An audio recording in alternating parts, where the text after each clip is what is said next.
Ce jour est à marquer d'une pierre blanche pour Le Point, car nous accueillons plusieurs milliers de nouveaux employés en CDD. Bonjour Étienne, bienvenue.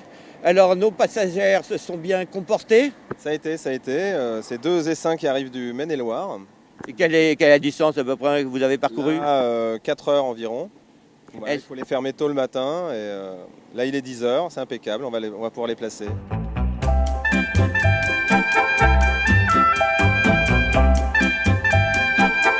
Ben, je vous entends pas.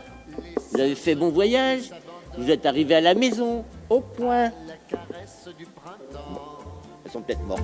Et dans la ruche tourbillonnent, prêtes à prendre leur élan. Bzz, bzz, bzz. Bzz, bzz, bzz. Et les abeilles. J'en fume un peu. La fumée, ça les fait descendre. Ça les empêche de communiquer aussi l'alerte. On va regarder ça.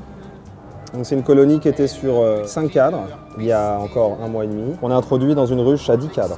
C'est une ruche d'Adam. Les abeilles, là, vous voyez, commencent à construire de la cire, à rentrer du pollen. Alors je regarde la ponte. En fait, ça, c'est de la ponte fermée. Et à l'intérieur, la reine, elle a repondu des œufs de 1 jour, 2 jours, 3 jours. Donc ça ne m'étonnerait pas qu'on la retrouve dans le secteur. Regardez, on voit la reine. Mais elle se cache, elle aime bien se cacher, elle n'aime pas du tout la lumière. Les abeilles qui tiennent bien comme ça, c'est très bon signe.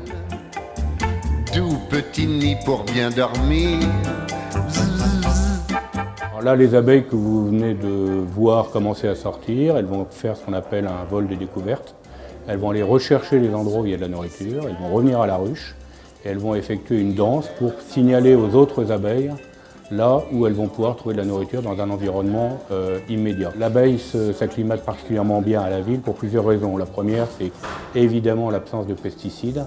L'absence de pesticides parce que dans les jardins publics, les pesticides sont dans la majeure partie du temps totalement bannis, qu'il y a aussi bien sur les balcons que dans les jardins publics une floraison qui est extrêmement variée et une recherche de floraison sur une durée plus longue que ce qu'on trouve de façon commune dans la nature. Ça fait que les abeilles ont une nourriture qui est plus variée, plus riche qu'à la campagne. On pourrait imaginer effectivement qu'en ville, il y ait une pollution qui fasse que la qualité du miel soit pas à la hauteur de ce qu'on peut rencontrer par ailleurs. Or, c'est tout à fait faux. À chaque production de miel, nous analysons les miels pour voir s'il y a des traces de pollution qui sont plus importantes que d'autres. Et l'expérience prouve maintenant, depuis le temps que nous entretenons des ruches, que la qualité du miel est tout à fait remarquable.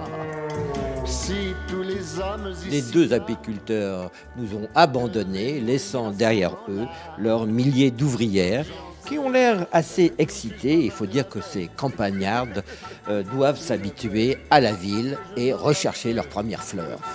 Enfin. Allez, à la ruche. À la ruche.